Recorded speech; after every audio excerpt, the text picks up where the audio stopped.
Happy Halloween, I'm Bo, and welcome to another episode of Final FMC. I decided to dress up today as Miss Scarlet, so I will be fiddling around with this boa that keeps falling, so bear with me. Final FMC is a TBR game that I created where I get to play as a final girl trying to defeat iconic horror movie villains and survive a killer TBR every month. I travel around the board using a 6-sided die and drawing prompt cards based on the spaces that I land on. There are 5 different space types on the board: killers, weapons, locations, victims, and plot twists. My TBR is complete when the killer drops to 0 lives. As always, for a more in-depth review of the rules, you can go back to my very first Final FMC video, which I'll have linked in the description box down below.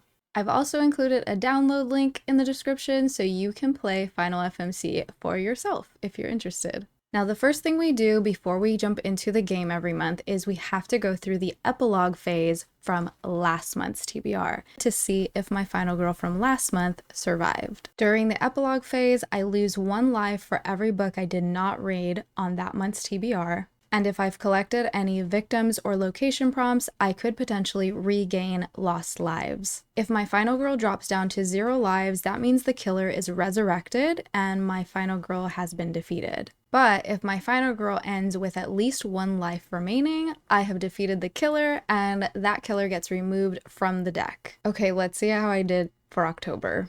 I'm gonna tell you right now, it's not very good. I was in a pretty big reading slump for October, so there's that. My final girl for October was the cheerleader, which means I have 3 lives on the board. The cheerleader prompt is to choose a book with a strong female main character. For this one, I chose Too Old for This by Samantha Downing, and I did complete this book. My killer for the month of October was The Tormentor, which was inspired by Pinhead from Hellraiser, and the prompt that I went with was BDSM. So I chose Desperate Measures by Katie Robert, which I got in a blind date with a book package from Books with Desh, and although I've been really excited to get to that book, I did not get to it in October. This means that I lose 1 life. The next book that I added to my TBR was from a location space, and I got the school setting. So I added Forsyth Conservatory by A.L. Sterling. So this is the second month I've had this book on my TBR, and the second time I've had to admit that I have not had time to read this book. It's always a lot harder for me to get to books when they don't have an audiobook companion so I can immersive read. It was already really hard for me to want to read anything in October, so having to read a book purely through ebook was not happening. So all that rambling aside, I've lost another life.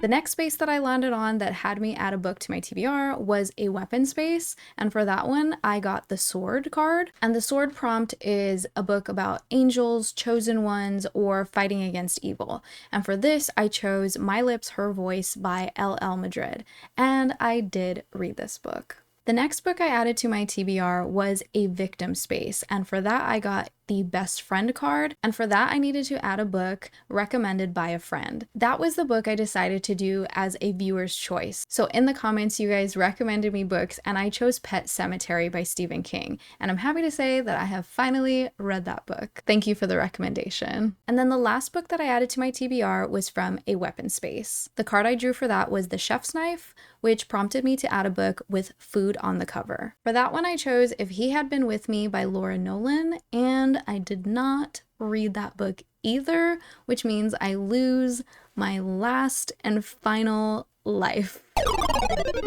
Okay, so this is where I have a major decision to make. Because I was able to save a victim in my last game, that means I could potentially sacrifice that victim to the killer in order to save myself, which means my final girl would not die and I would still be able to defeat the tormentor. Or I can choose to let my final girl die this month, which means I would not have defeated the tormentor and he would go back into the deck of killers. But I could roll on the second chance table to bring my final girl back, and my saved victim will remain saved, which means the killer's body count will not go up. So I was really thinking about it, and I know strategically the right move would be to just sacrifice the victim so that I wouldn't already lose one of my final girls. But I feel like I want to go the route of justice and try to keep the killer's body count as low as possible and have as many saved victims as I can.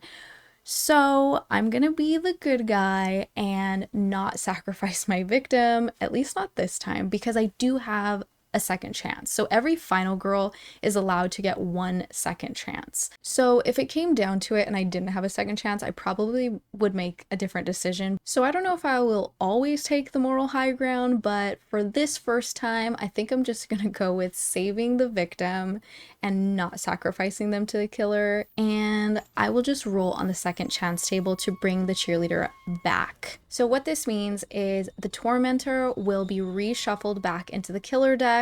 I mean, killers never really die, so he's gonna get his sequel. 2 out of 14 killers have been defeated. 5 out of 5 final girls are still alive.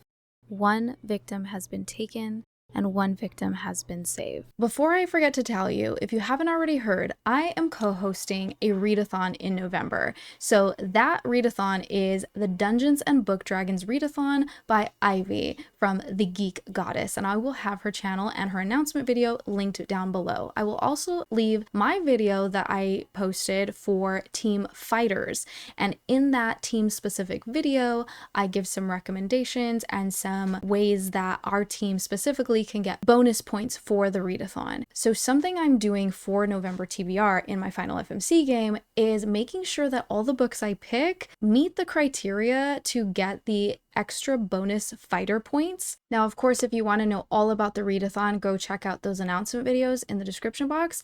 But for Team Fighters, if I read a book that contains epic battles, fight scenes, chosen one trope, revenge plots, legendary artifacts, or weapons, could be weapons on the cover, weapons in the book, anything like that, I will get plus 50 experience points for my team. So you will be seeing that throughout me picking books for my final FMC game, I will be choosing books that have those elements in the story. With that being said, let's get into the game.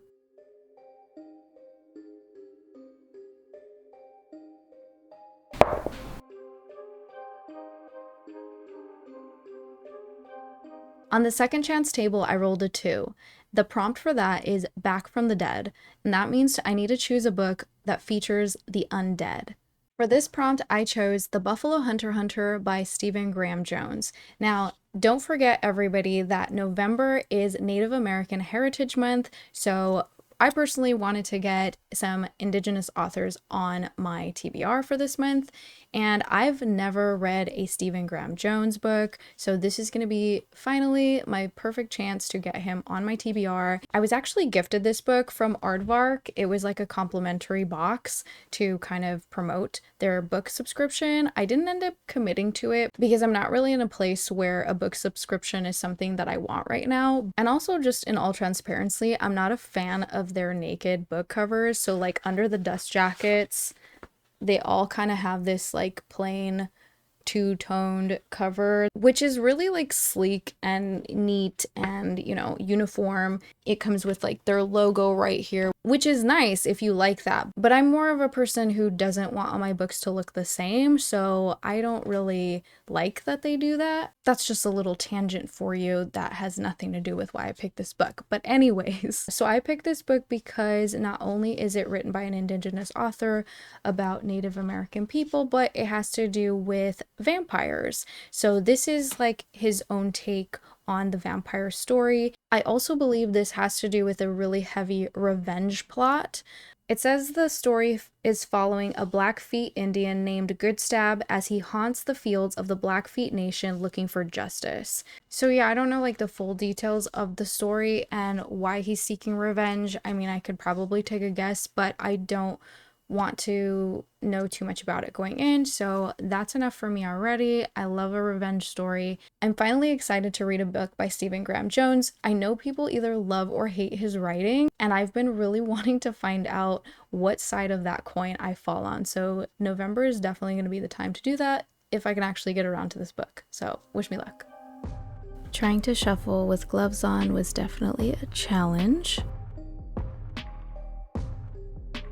So anyways, because I saved the cheerleader and brought her back on the second chance table, that means I will be the cheerleader again this month for November. And her prompt is to add a book with the strong FMC to my TBR, and her perk is Rally the Squad. That means the first time I land on a victim space, I can save that victim for free without using a weapon. So because I've been the cheerleader for 3 months in a row, you all already know that the prompt for the cheerleader is choosing a book with a strong female main character. So for this prompt, I'm going with The Hunger Games by Suzanne Collins. Now, I know everybody is going to gasp in disbelief, but I have never read this book. I've seen all the movies, but I've never actually read the novel. Now, because The Hunger Games is clearly a chosen one trope and also has an epic battle and fight scenes and many weapons, this is going to be perfect for the readathon if this book happens to fit one of the quest prompts. So because I did not defeat the killer and he goes back into the deck, as a punishment, I have to read one of his prompts and add it to this month's TBR. So I'm going to go with the BDSM prompt and just put Desperate Measures back on my TBR. I feel like this is going to be a good palate cleanser in between a lot of heavier books I'm probably going to choose for this month. And it's going to work for the readathon anyways because this Yasmina character is holding a dagger in her hand, which is a weapon on the cover. Next, I'll be choosing my killer for November.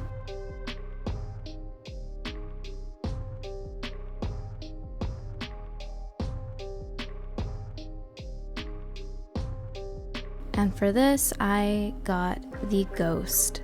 Now this killer is inspired by La Llorona. The first prompt I'm choosing off the killer card is going to be a book that deals with grief or loss. The book that I'm using for this prompt is This Thing Between Us by Gus Moreno. Now, it's interesting because this is another book that is very polarizing for people. They either love this book, like 5 stars, best book they've ever read, or they completely cannot stand his writing. So I'm very fascinated by the premise of this book. This has to do with grief.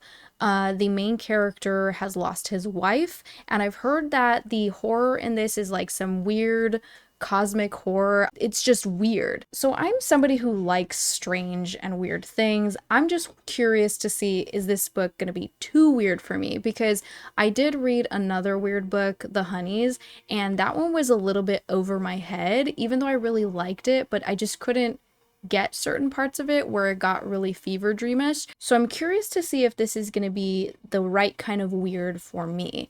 I think because it has to do with grief horror, I think I'm really going to like it, but I'm not entirely sure. I'm definitely excited to find out. I'm finally ready to place my final girl player token on any killer space on the board. I can remove 1 life from the killer. And I will roll my 6-sided die. Looks like I got a 6.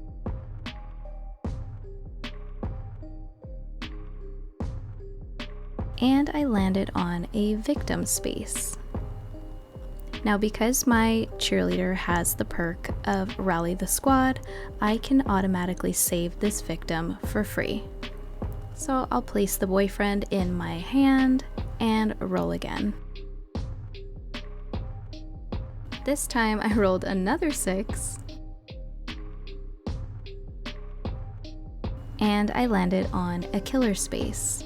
Now because I have no weapons to fight the killer, I have to choose to escape, which means I have to choose another prompt off of the killer's card. For this prompt, I'm going with Sisters of the Lost Nation by Nick Medina. I thought a folk horror prompt was going to be another perfect opportunity to get an indigenous author on my TBR. So I spent a really long time trying to find the perfect book that I would want to read, and I came up with this one. So this is the author's debut novel, and I'm going to look over to read it so I don't mess this up, but what it's about is a young native girl's hunt for answers about the women mysteriously disappearing from her tribe's reservation.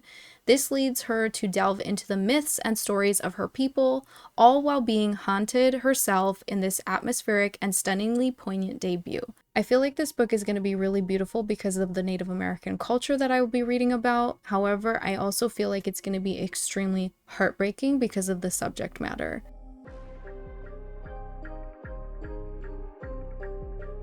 For my next roll, I got a 2.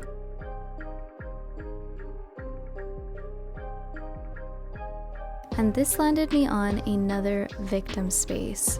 And because I don't have a weapon, the killer claims this victim for his body count. The card I drew was the Skeptic, which means I get to read a popular book to see what all the hype is about. For this prompt, I'll be using Wake Up and Open Your Eyes by Clay McLeod Chapman. I definitely think this is a very popular book right now. I've been seeing it on many people's posts, and I think it's very relevant to the times that we're in. I am very eager to read this book now more than ever. I'm just gonna read you the synopsis so you know what this is about. Noah Fairchild has been losing his formerly polite Southern parents to far-right cable news for years. So when his mother leaves him a voicemail warning him that the Great Reawakening is here, he assumes it's related to one of the many conspiracy theories she believes in. But when his own phone calls go unanswered, Noah makes the long drive from his home in Brooklyn to Richmond, Virginia. There he discovers his childhood home in shambles, a fridge full of spoiled food, and his parents locked in a terrifying trance-like state in front of the TV. Panicked, Noah attempts to snap them out of it and get medical help. Then, Noah's mother brutally attacks him, but Noah isn't the only person to be attacked by a loved one. Families across the country are tearing each other apart, literally, as people succumb to a form of possession that gets worse the more time they spend glued to cable news or falling down internet rabbit holes. In Noah's Richmond-based family, only he and his young nephew Marcus are unaffected. Together they must race back to the safe haven of Brooklyn, but can they make it before they fall prey to the violent hordes? This ambitious, searing novel from one of horror's modern masters holds a mirror to our divided nation and will shake readers to the core. Yeah, I feel like we can all relate to what's going on in this book. My next roll was a 3, and it landed me on another killer space, which means this was my last roll for the game, and I had to read the last prompt on the ghost card, and that is to add a supernatural or paranormal book to my TBR. The last book I'm adding to my TBR is Mexican Gothic by Silvia Moreno Garcia. I've heard so many people talk about it and say that they love it, but I've never really paid attention to what the premise of the book actually is. A part of me wants to go in blind, but a part of me also wants to read the synopsis. So I'm just going to take a peek and read it to you so we kind of both know what we're getting into here. It says this is a reimagining of the classic Gothic horror novel, a story about an isolated mansion in 1950s Mexico and the brave socialite drawn to its treacherous secrets. After receiving a frantic letter from her newlywed cousin, Noemi heads to a high place, a distant house in the Mexican countryside. Noemi is an unlikely rescuer. She's a glamorous debutante, more suited for cocktail parties than amateur sleuthing. But she is also tough, smart, and not afraid. Not of her cousin's new English husband, a stranger who is both menacing and alluring. Not of his father, the ancient patriarch, who seems fascinated by Noemi, and not even of the house itself, which begins to invade Noemi's dreams with visions of blood and doom. Noemi's only ally in this inhospitable place is the family's youngest son, but he too may be hiding a dark secret. As Noemi begins to unearth stories of violence and madness, she is slowly drawn into a terrifying yet seductive world, a world that may be impossible to escape. Oh, this is the book that is the reimagining of Rebecca. But I've never seen Rebecca or read the book, so I still don't actually know what's going to happen in this, which is perfect because then I won't have any spoilers, I won't know what's coming, and I'm excited about that. I love that this is taking place in Mexico, and I love that it's taking place in the 1950s. I've actually been really wanting to pick up more books written by Latin authors, so I am excited to get this one on my TBR. I've heard really good things about this author, and this is going to be the first time I'm reading a book from her. And I really hope I like it, because then I will definitely be picking up her other books as well. And with that, the killer loses her last life, and my TBR for November is complete. Thank you so much for watching another episode of Final FMC. I'm really excited about all the books that I have picked for my November TBR. And also, just a quick reminder, one more time, if you haven't already joined the Dungeons and Book Dragons Readathon, I really hope to see you as part of Team Fighters in November. It's going to be so much fun. It's going to be the first Readathon that I get to co-host, so I'm really thankful to Ivy for letting me be a part of this with her. Really hope to see you in the next video. Bye! I'm losing so many feathers. This thing is going to be bald by the end of the video. What if I just put it on the chair?